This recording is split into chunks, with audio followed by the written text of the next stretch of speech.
a little more than a year before I went on the Nemo mission, we had the space shuttle Columbia mishap, the accident where we lost all those astronauts when the space shuttle came apart above the southern part of the U.S. And it was devastating for me. I wasn't thinking about I'll never fly in space. I was thinking about I just lost my friends, and it really helped me reflect on the importance of teamwork and living out the passion of your dreams, And so, just like same is true for all of you listening in. We're all really just ordinary kids from ordinary places, ordinary schools. When I first came to NASA, I was a wee little boy when we put people on the moon, and so I remember going into primary school that year. We had a brand new teacher. Her name was Christine West, and I remember she came to this little country school. I think we maybe had 15 children in my class, and she said, "Who saw the moon landing?" I raised my hand, and she said, "One day you could do that too. You could fly to the moon, or you could fly in space." And we all thought, this lady is crazy. Like she has no idea what an ordinary little school this is, and ordinary kids. And it was years later that I put on my astronaut suit and I met Neil Armstrong. And it was my first time to get a chance to meet him. I was privileged to meet him probably 3 or 4 times in my life. And that was my first time meeting him, and my knees were shaking. And I to ask him a question, and I said, I kept reflecting back to Miss West told us. I said, I wonder if she was right. I wonder if ordinary kids like me can accomplish these extraordinary things, And I thought, I wonder. But I wanted to know how Neil Armstrong felt when he was on the moon, And so I asked him. I said, Mr. Armstrong, when you were on the moon, did you have a chance to reflect on what a profound moment it was in human history that we would never be the same now because there's a boot print on the moon?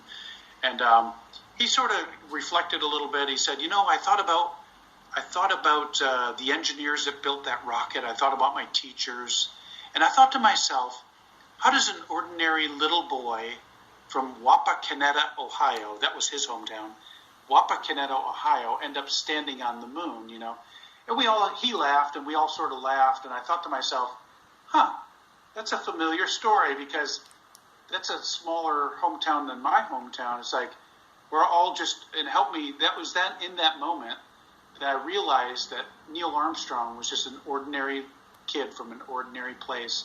And that's true for all of us. We're just ordinary kids, ordinary place from ordinary places, ordinary little villages and towns, and ordinary little schools.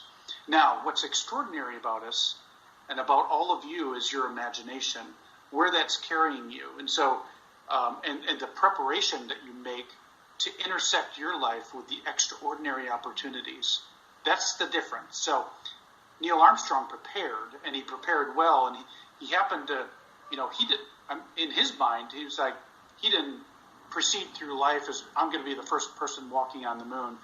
He had dreams and goals for himself that he set all along the way that you can do as well. Each day, make a goal for yourself. And then one day, your life, here comes that extraordinary moment, that extraordinary opportunity, and your life intersects with it, and you're prepared for it. And so it helped me to kind of realize, and when the spaceship came apart in 2003, it helped me kind of reflect back on that moment as well. It's like, I'm not here to just like, I'm here, where's my rocket? I want to go to space, I'm here to become the best me that I can become. And hopefully one day my life will intersect with this extraordinary moment. And the first of my training was, Josh had mentioned, was a 10-day mission, undersea mission to the Aquarius habitat that's off of Key Largo, Florida. It's anchored to the bottom of the ocean. And I lived down there for 10 days, sort of as a space analog. it helped me. And Josh, your question was, did I ever see myself on that shuttle? 3 years later, I saw myself there when I was your age, and that's what I want a bit of wisdom that I want to pass to you. That put yourself there, be prepared. So when that moment, that picture you see of me on the robotic arm, it was scary out there in the darkness, and you're floating in your suit, and that was a scary moment for me. And I was very privileged that I captured that picture from inside the space station. But I had put myself there 1,000 times in my mind and in my imagination.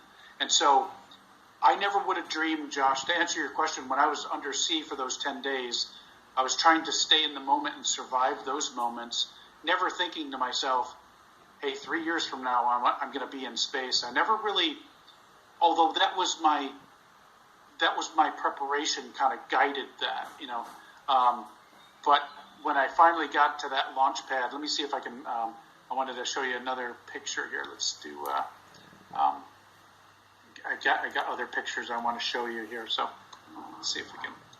So this is part of our training in the water.